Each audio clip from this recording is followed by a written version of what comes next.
Hello everyone, once again welcome to our channel Indus Ranger, and today we will again discuss on the topic of one word substitution. Our first sentence is a group of girls. Group of girls, girls के group की बात कर रही है. चारों option को ध्यान से देखें, चारों ऑप्शन के आंसर निकालें. ये नहीं है कि एक आप सेंटेंस कर रहे हैं और उसका एक जो ऑप्शन होगा उसको करके आगे बढ़ेंगे. इससे आपकी कभी भी वोकैब नहीं बढ़ेगी. चारों ऑप्शंस के आंसर्स आपको ध्यान से पढ़ने हैं, याद करने हैं. ठीक है, आपने देखा गर्ल्स के ग्रुप की बात कर रहे हैं, तो पहले हम जो बाकी के ऑप्शंस हैं उनको देख लेते हैं. ये बी जो दिया हुआ है कौवे, अ ग्रुप ऑफ बर्ड्स, पक्षियों के समूह को बोलते हैं कौवे. आप कौवे से इसको याद कर सकते हैं. कौवा क्या है? एक टाइप का बर्ड है. तो उनके ग्रुप को, सिर्फ कौवे के नहीं, सभी टाइप के बर्ड्स के ग्रुप को बोलते हैं कौवे. अ group of birds that is called कौवे. ट्रुप दिया हुआ है, ट्रुप बोलते हैं अ group of performers like a singers, dancers, उनके ग्रुप को बोलते हैं ट्रुप. एक वर्ड होता है ट्रुप, एक वर्ड ये भी होता है troop. A group of soldier that is called troop. और ये जो OUPE है, अ ग्रुप ऑफ परफॉर्मर्स. तो दोनों को आप लोग अपनी साइड में कॉपी में जरूर लिख लेंगे, परफॉर्मर्स और यहाँ पे सोल्जर्स. ठीक है, नेक्स्ट दिया हुआ है coterie. Coterie is a group of members और people who standing of surrounding और सर्कुलर मोशन. ठीक है, जो गोल चक्कर में एक साथ बैठे रहते हैं लोग, उनके जैसे मंडली भी होता है, उसको बोलते हैं कोचेरी. ठीक है, अब बचा ये bevy. Bevy is the right answer of group of girls. Girls के ग्रुप को बोलते हैं बेवी, नॉट अ बीवी, इट्स अ बेवी.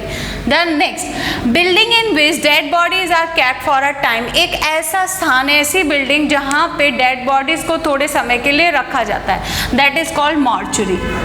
ठीक है, ये सबको पता होगा, लेकिन बाकी के ऑप्शन देख लेते हैं. मोनास्ट्री इज अ मठ. A worship place of like Buddhism is a monastery. Sanatorium is type of asylum, स्वास्थ्य गृह. और क्रेमेटोरियम शमशान गृह, जहाँ पे शव का दहन किया जाता है, दैट इज कॉल्ड क्रेमेटोरियम. और cremation is the process of dead bodies, to जलाने के प्रोसेस को बोलते हैं क्रेमेशन. और जहाँ पे जलाया जाता है उस प्लेस को बोलते हैं crematorium. Done. Next, one who believes that gaining pleasure is the most important thing in life. जो ये विश्वास रखे कि सुख ही जीवन का सबसे बड़ा सच है, उन पर्सन को बोलते हैं. सब में ST आप देख लेंगे, जिसमें ST लगा है वही राइट आंसर होगा. 2 में दिया हुआ है. ठीक है, बाकी के पहले देख लेते हैं. पैसिफिज्म मतलब होता है पैसी, इट मीन्स आशावादी. आशावादी ये है आशावाद, ऐसा धारण करना आशावाद, दैट इज पैसिफिज्म. न्यूट्रलाइजेशन मतलब होता है जिसको कोई फर्क नहीं पड़ता है इंडिया में वॉर हो, शांति बनी रहे, वो निष्पक्ष रहते हैं, दैट इज कॉल्ड न्यूट्रलाइजेशन. अब इन दो को देखिए, पैसिफिज्म आशावाद, पैसिमिस्ट इज अ आशावादी. अब बच्चे सोचते हैं कि जिसको ये लगता है कि सुख ही जीवन का सबसे बड़ा सच है, तो वो पैसिमिस्ट हो गया, आशावादी नहीं. उस पर्सन के लिए राइट वर्ड है हेडोनिस्ट. ठीक है, hedonist. Next, a short poem और स्पीच, एक छोटी पोएम और स्पीच दी जाए एड्रेस टू द स्पेक्टेटर्स के द्वारा after the conclusion of a drama. Drama के बाद छोटी सी एक स्पीच और क्या स्पीच और पोएम बोली जाए स्पेक्टेटर के द्वारा आफ्टर अ ड्रामा, उसको क्या बोलते हैं? देखिए, जैसे 2-3 तरीके का होता है, इसमें तीनों में ऑप्शन भी दिए हुए हैं. पहले जैसे कोई ड्रामा होने वाला है, उससे पहले कोई ये बोले, अब आपके सामने प्रस्तुत है ये कैरेक्टर, आई होप कि आपको पसंद आएगा. ठीक है, ऐसे करके बोले, तो ये क्या है? पहले बोला जा रहा है, तो ये क्या है? Log, LOGUE, it's a language. ठीक है, रिलेटेड टू लैंग्वेज और स्पीक. तो प्रो मतलब क्या होता है? पहले बोलने वाला. तो ये ड्रामा से पहले बोला जाता है. ठीक है, डायलॉग जो सेंटेंस, जो ड्रामा के बीच में या जो कथन होते हैं, डायलॉग, वो बोले जाते हैं. मोनोलॉग, मोनो जिस भी वर्ड में लग जाता है, इसका मतलब होता है एक, आत्मभाषण, स्वयं बोला गया, दैट इज मोनोलॉग. अब यहाँ पे बोला गया है after the conclusion of a drama, that is called epilogue.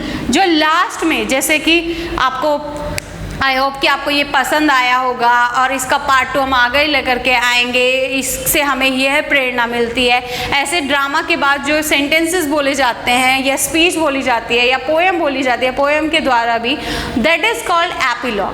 Then next, one who loves books, loves दिया हुआ है तो आपने फाइल वर्ड देखना है, बुक्स का रूट वर्ड है बिब्लियो, तो यहाँ पे बिब्लियोग्राफर है और बिब्लियोफाइल है, तो आपने देखा फाइल वर्ड लगा है जो लव और अट्रैक्शन से रिलेटेड होता है, और biblio is the root word of books, तो यही राइट आंसर हुआ। टीचर आपको पता है अध्यापक को कहते हैं बिब्लियोग्राफर और राइटर ऑफ बुक्स, जो ग्रंथकार होते हैं उनको बोलते हैं बिब्लियोग्राफर, और स्कॉलर मतलब होता है विद्वान, इसका एंटो एक और लिख लीजिए एरुडाइट, एरुडाइट, और क्या होगा लर्नेड, स्कॉलर को बोलते हैं विद्वान को, ठीक है। राइट आंसर आपका बिब्लियोफाइल हो जाएगा। Done. Next, one who has obstinate, obstinate मतलब होता है जिद्दी या हठी, इसका एक और वर्ड है रिकॉल्सिट्रेंट, रिकॉल्सिट्रेंट, ऑब्स्टिनेट जिद्दी या हठी। एंड नैरो रिलीजियस व्यूज, जो अपने रिलीजियस व्यूज पे, ट्रेडिशंस पे बहुत जिद्दी हो, बहुत हटी हो, कट्टर हो, उसके लिए वर्ड है बीगट, बीगेड इज द राइट आंसर। इसका मतलब होता है कट्टर होना, अपने धर्म की आस्था से लेकर के अपने धर्म के विश्वास पे, अपने धर्म के मत पे कट्टर होना, दैट इज कॉल्ड बीगेड।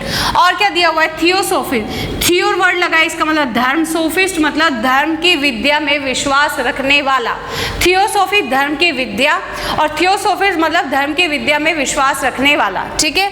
और क्या दिए हुए फिलोसोफर, दर्शन शास्त्री को बोलते हैं, और थियोलॉजियन बोलते हैं धर्म शास्त्री को, दर्शन शास्त्री, धर्म शास्त्री। Done. Next, the sound of a funeral bell, funeral मतलब होता है जैसे चर्च में क्रिश्चियंस में क्या होता है कि किसी डेड बॉडी को जब दफनाया जाता है, फ्यूनरल किया जाता है, तो एक बेल रिंग की जाती है, ठीक है। तो उस बेल की रिंग को उस टाइम पे क्या बोलते हैं? अब देखिए दिया हुआ है रिविल, रिविल मतलब होता है जब मिलिट्री में सुबह की जो मॉर्निंग में उठाने के लिए सोल्जर्स को जो एक साउंड बजाई जाती है उसको बोलते हैं reveille, a morning alarm by military.